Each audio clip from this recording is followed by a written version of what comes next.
You ask Tiger to solve. This deals with linear equations with one unknown. The final result is x equals -3/4. Let's solve it step by step. Group all constants on the right side of the equation. Add 7/10 to both sides. Group like terms. Combine the fractions. Combine the numerators.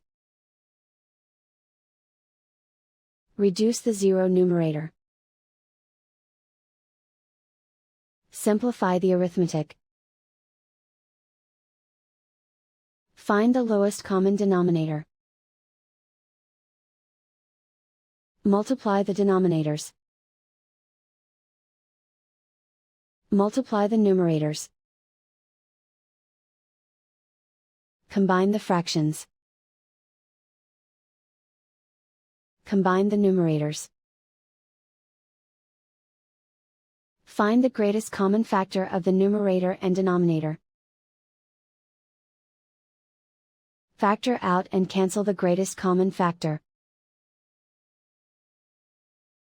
And so the final result is x equals -3/4.